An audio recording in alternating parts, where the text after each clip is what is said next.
കൂട്ടുകാരെ, മലയാളി മോമിലേക്ക് നിങ്ങൾക്ക് വീണ്ടും സ്വാഗതം. ഒരു മാസം നമ്മൾ സ്റ്റാർട്ട് ചെയ്യുമ്പോൾ നമുക്ക് ഭയങ്കര എനർജി ആയിരിക്കും. പോകെ പോകെ ഓരോ ദിവസവും കഴിയും തോറും മാസത്തിൻ്റെ ലാസ്റ്റ് ആകുമ്പോഴേക്കും ചിലർക്കെങ്കിലും ഒരു മടിയും മടുപ്പും, പ്രത്യേകിച്ച് മഴയൊക്കെ ആയതുകൊണ്ട് തന്നെ ഉറക്കക്ഷീണവും എല്ലാം കൂടി ഈ ഒരു മാസം ഒന്ന് കഴിഞ്ഞാൽ മതി എന്നൊരു ഫീലാണ്. പിന്നെ നമ്മൾ ഓരോ ദിവസവും ഇങ്ങനെ തള്ളി നീക്കാനുള്ള ഒരു മോട്ടിവേഷൻ ഇല്ലാതെ. അപ്പോൾ അങ്ങനെ വരുമ്പോൾ നമുക്ക് ഒരു മാസത്തിൻ്റെ ലാസ്റ്റിലോ അല്ലെങ്കിൽ ഒരു മാസത്തിൻ്റെ സ്റ്റാർട്ടിങ്ങിലോ ട്രൈ ചെയ്യാൻ പറ്റുന്ന ഒരു റീസെറ്റ് റുട്ടീനാണ് ഇന്നത്തെ വീഡിയോയിൽ ഷെയർ ചെയ്യുന്നത്.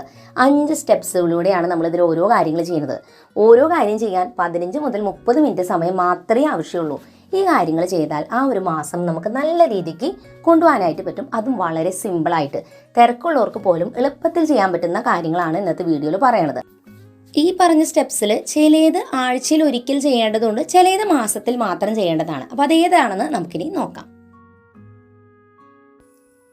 ഫസ്റ്റ് സ്റ്റെപ്പ് എന്ന് പറയുന്നത് സ്പീഡ് ക്ലീൻ റീസെറ്റ് എന്നാണ്. സ്പീഡ് ക്ലീൻ എന്ന് പറയുമ്പോൾ എന്താണ്? 15-30 മിനിറ്റ് കൊണ്ട് നമ്മുടെ വീട് ഒന്ന് ഒതുക്കുക എന്നുള്ളതാണ്. ബേസിക് ആയിട്ടുള്ള കുറച്ച് കാര്യങ്ങൾ മാത്രമേ നമ്മളിതിൽ ചെയ്യണുള്ളൂ കേട്ടോ. അതിൽ ആദ്യത്തെ വരുന്നത് നമ്മുടെ ബെഡ്ഷീറ്റ് ചേഞ്ച് ചെയ്യുക എന്നുള്ളതാണ്. എല്ലാ റൂമിലെയും ബെഡ്ഷീറ്റുകൾ ഒരു ദിവസം തന്നെ ഇതുപോലെ ആഴ്ചയിൽ ഒരിക്കലും മാറ്റുകയാണെങ്കിൽ കഴുകാനും വെക്കാനും ഒക്കെ ഈസി ആയിരിക്കും നമുക്ക്. അപ്പോൾ ഓരോരുത്തരുടെയും റൂമിൽ ഷീറ്റ് അവരവർ തന്നെ മാറ്റുന്ന ഒരു ശീലം നമ്മൾ ആദ്യമേ ഉണ്ടാക്കിയെടുക്കുക. നമ്മൾ തന്നെ എല്ലാവരുടെ പണിയും അവർക്ക് വേണ്ടി ചെയ്തു കൊടുക്കാൻ പോകുമ്പോൾ കുറേ കഴിയുമ്പോൾ അതിനൊരു വാല്യൂ ഉണ്ടാവില്ല. നമ്മൾ ചെയ്യുന്നത് നമ്മൾ തന്നെ ചെയ്തുകൊണ്ടിരിക്കേണ്ടി വരും. കുറേ കഴിയുമ്പോൾ നമുക്കും ക്ഷീണവും മടുപ്പുമാവും, നമുക്ക് സമയം തികയില്ല. അപ്പോൾ അതുകൊണ്ട് മക്കളുടെ റൂമിൽ ഷീറ്റാണെങ്കിൽ അത് അവർ തന്നെ പറ്റുന്ന പോലെ ഭംഗിയിൽ മാറ്റട്ടെ. അടുത്തായിട്ട് വരുന്ന ഒരു കാര്യമാണ് തുണികൾ മടക്കി വെക്കുക എന്നുള്ളത്. എല്ലാ ദിവസവും അലക്കി കൊണ്ടുവന്ന തുണികൾ ചിലപ്പോൾ നമുക്ക് മടക്കാൻ സമയം കിട്ടണമെന്നില്ല. മടിയൊക്കെ വരുമ്പോൾ നമ്മളെല്ലാം കൂടി ഒരു കസാരം ഇങ്ങനെ ഇട്ട് വെക്കൂലേ, അങ്ങനെ നമ്മൾ മാറ്റി വെച്ചിട്ടുണ്ടെങ്കിൽ ആഴ്ചയിൽ ഒരിക്കലെങ്കിലും അതെല്ലാം എടുത്ത് ഫോൾഡ് ചെയ്ത് വെക്കുക എന്നുള്ളതാണ്. ഈ ഒരു കാര്യത്തിലും അതെ, മക്കളുടെ ഡ്രസ്സുകൾ അവർ തന്നെ മടക്കുന്ന ഒരു ശീലം ഉണ്ടാക്കും. ഏറ്റവും ബെസ്റ്റ് ഐഡിയ എന്ന് പറഞ്ഞാൽ അന്നത്തെ കാര്യം അന്നന്ന് ചെയ്യുക എന്നുള്ളതാണ്. പക്ഷെ അത് പറ്റാത്തവരാണെങ്കിൽ ആഴ്ചയിൽ ഒരിക്കലെങ്കിലും ഇത് കറക്റ്റായിട്ട് ഫോളോ ചെയ്യുക. അപ്പോൾ നമുക്ക് അടുത്ത ആഴ്ച കുറച്ചും കൂടി ഈസി ആയിട്ട് സ്റ്റാർട്ട് ചെയ്യാൻ പറ്റും. ഇനി ഒരു ചെറിയ ടിപ്പും കൂടി പറഞ്ഞുതരാം കേട്ടോ, ക്ലീനിങ് ഈസി ആക്കാനായിട്ട്. ഒരു ടൈമർ സെറ്റ് ചെയ്യാം 30 മിനിറ്റിൻ്റെ. എന്നിട്ട് പെട്ടെന്ന് തന്നെ ജോലികൾ ചെയ്യുക. ഗസ്റ്റൊക്കെ വീട്ടിൽ വരുന്നു എന്ന് നമ്മൾക്ക് വിളിച്ച് പറയുമ്പോൾ നമ്മൾ പെട്ടെന്ന് ചെയ്യുന്നൊരു ക്ലീനിങ് ഇല്ലേ, അത് നമ്മൾ എങ്ങനെയാണ് ആ ക്ലീനിങ് ചെയ്യണത് നമുക്ക് അറിയില്ലല്ലേ. പക്ഷേ പെട്ടെന്ന് തന്നെ എല്ലാം നമ്മൾ വൃത്തിയാക്കുമല്ലേ. അതുപോലെ ഒരു 30 മിനിറ്റ് വെച്ചിട്ട് ആരെങ്കിലും നമ്മുടെ വീട്ടിലേക്ക് വരുന്നുണ്ട് എന്ന ചിന്തയോടുകൂടെ പെട്ടെന്ന് അങ്ങോട്ട് ക്ലീൻ ചെയ്യാൻ തുടങ്ങുമ്പില്ലേ, നമ്മുടെ ക്ലീനിങ് പണി വേഗം കഴിയും. ഇത് മടിയും മടുപ്പൊക്കെ ആകുമ്പോൾ നമുക്ക് സമയം കുറേ ഉണ്ടാകുമ്പോൾ നമ്മൾ വളരെ സാവധാനത്തിൽ ചെയ്യുമ്പോൾ എന്താണ്, നമ്മുടെ ജോലി ഒരിക്കലും കഴിയില്ല. അപ്പോൾ അതുകൊണ്ട് ഒരു ടൈം ലൈൻ ഉണ്ടാകുമ്പോൾ നമ്മൾ വേഗം അത് ചെയ്ത് തീർക്കാൻ നോക്കും. അങ്ങനെ ആ ഒരാഴ്ചയിലത്തെ കുറച്ച് പെൻഡിങ് ജോലികളൊക്കെ 30 മിനിറ്റ് കൊണ്ട് ഞാൻ ചെയ്ത് തീർത്തിട്ടുണ്ട്.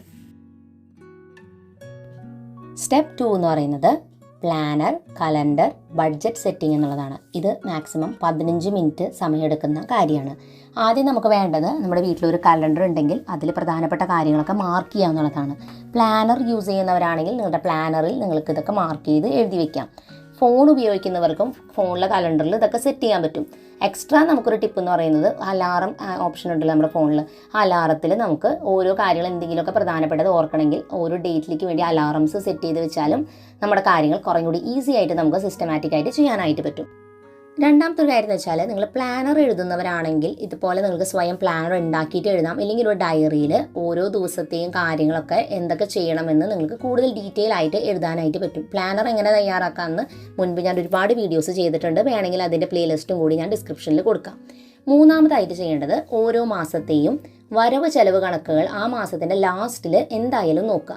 നമ്മൾ എന്താണ് അതിന് വേണ്ടി ചെയ്യേണ്ടതെന്ന് വെച്ചാൽ, മാസം സ്റ്റാർട്ട് ചെയ്യുമ്പോൾ തന്നെ നമ്മൾ ചിലവുകൾ ഓരോ തീയതികളിലെയും എഴുതി ഇങ്ങനെ കൃത്യമായിട്ട് വയ്ക്കുക.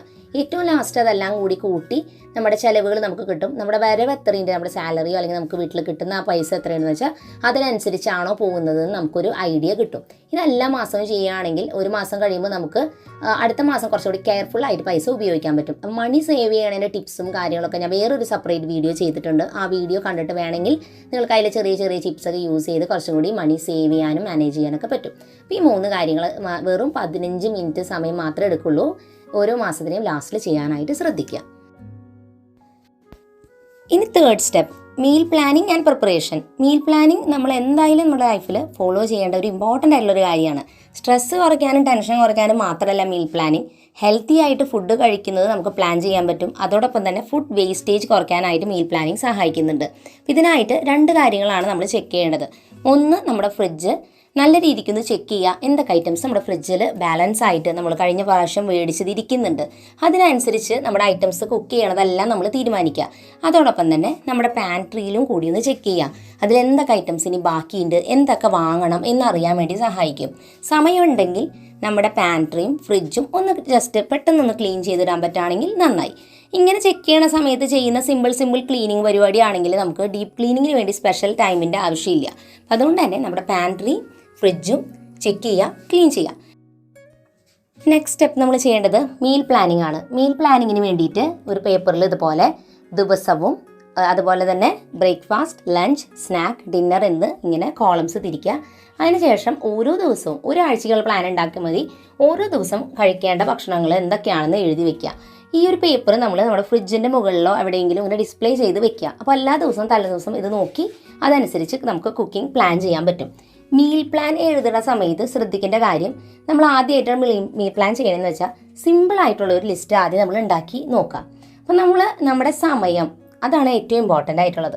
ജോലിക്ക് പോകുന്നവരാണെങ്കിൽ വളരെ കുറച്ച് സമയം കൊണ്ട് കുറേ കാര്യങ്ങൾ ചെയ്തിട്ട് അവർക്ക് പോകേണ്ടി വരും. വീട്ടമ്മയായാൽ പോലും വീട്ടിലെ ചില കാര്യങ്ങൾ തിരക്കുള്ളവരൊക്കെ ആണെങ്കിൽ അതനുസരിച്ച് നമുക്ക് പാചകം ചെയ്യാൻ പറ്റുന്ന ഐറ്റംസ് എത്ര സമയം എടുക്കുമെന്ന് ആലോചിച്ച് അതിനുള്ള ഐറ്റംസ് മാത്രം എഴുതിയാൽ മതി.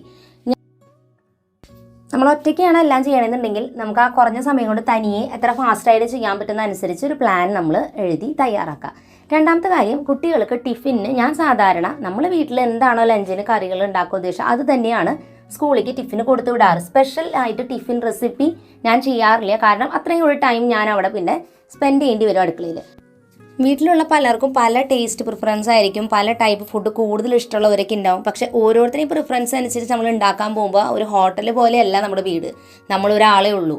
നമ്മളെ ഹെൽപ്പ് ചെയ്യാൻ അധികം ആൾക്കാരില്ലെങ്കിൽ പലതരം ഐറ്റംസ് ഉണ്ടാക്കാന്ന് വെച്ചാൽ ഭയങ്കര പാട് തന്നെയാണ്. അപ്പം അതുകൊണ്ട് തന്നെ കുറച്ചൊക്കെ അവരും അഡ്ജസ്റ്റ് ചെയ്യേണ്ടി തന്നെ വരും. അതുകൊണ്ട് എല്ലാവർക്കും ഏകദേശം പറ്റുന്ന കുറച്ച് ഐറ്റംസ് നമ്മളിങ്ങനെ എഴുതി ലിസ്റ്റിൽ സെറ്റ് ചെയ്തിട്ടുണ്ട്. സാറ്റർഡേയും സൺഡേ നമ്മൾ സ്പെഷ്യൽ ഐറ്റംസ് ഒക്കെ ഉണ്ടാക്കുന്ന ദിവസമാണ്. അന്ന് സ്നാക്സ് ആയാലും നമ്മൾ സ്പെഷ്യലൊക്കെ എന്തെങ്കിലും ഉണ്ടാക്കും. ബാക്കി ദിവസങ്ങളിലൊക്കെ സിമ്പിളായിട്ടുള്ളതും അധികം ഓയിൽ അധികം യൂസ് ചെയ്യാത്ത സിമ്പിൾ സ്നാക്സൊക്കെയാണ് ഞാൻ കൂടുതലും പ്രിഫർ ചെയ്യാറുള്ളത്. ഓരോ വീടുകളിലും ഭക്ഷണ രീതി വ്യത്യാസം ഉണ്ടായിരിക്കും. അപ്പോൾ അതിനനുസരിച്ച് നമുക്ക് എടുക്കേണ്ട ജോലിയിലും ഒക്കെ വ്യത്യാസം ഉണ്ടാവും. നമ്മളൊരു കാര്യം മനസ്സിലാക്കുക, എല്ലാവരും തൃപ്തിപ്പെടുത്തി ജീവിക്കാനായിട്ട് പറ്റില്ല. പല കാര്യങ്ങൾ ചെയ്യുമ്പോൾ ചിലവർക്ക് ചിലപ്പോൾ ഇഷ്ടക്കുറവുണ്ടാവും.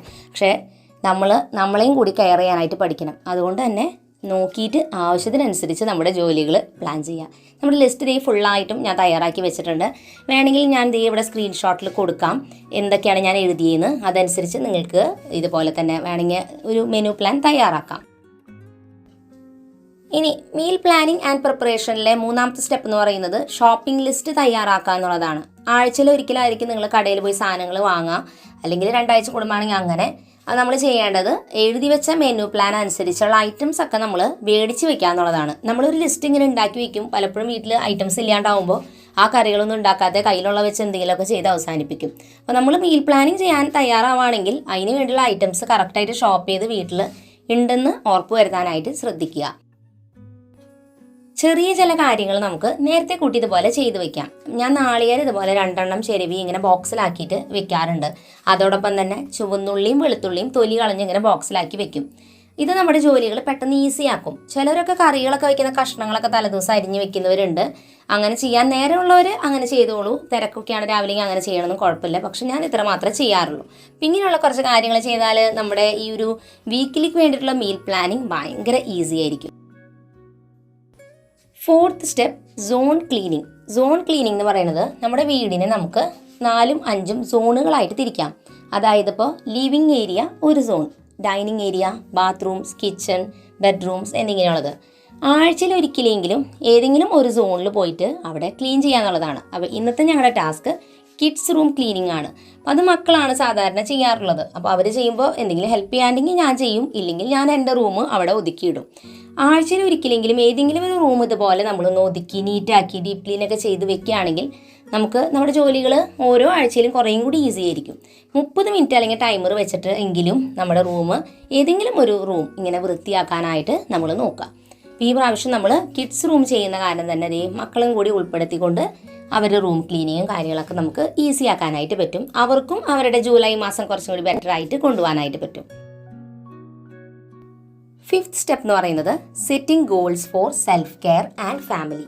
നമ്മുടെ ജീവിതത്തിൽ ഏറ്റവും ഇമ്പോർട്ടൻ്റ് ആയിട്ടുള്ള 2 കാര്യങ്ങളാണിത്. സെൽഫ് കെയർ, നമ്മളെ തന്നെ കെയർ ചെയ്യുക എന്നുള്ളത്, പിന്നെ നമ്മുടെ ഫാമിലി. അപ്പോൾ ആദ്യം നമുക്ക് എഴുതേണ്ടത് സെൽഫ് കെയർ ഗോൾ എന്താണെന്നാണ്. നമ്മൾ ഈ മാസം ഞാനാണെങ്കിൽ ഇപ്പോൾ എക്സാമ്പിൾ പറഞ്ഞാൽ സ്കിൻ കെയർ ആണ് സെലക്ട് ചെയ്യണമെന്നുണ്ടെങ്കിൽ സ്കിൻ കെയർ പ്രോപ്പറായിട്ട് ആഴ്ചയിൽ 2 ദിവസമെങ്കിലും ഞാൻ സ്കിൻ കെയറിന് വേണ്ടി മാറ്റിവെക്കും.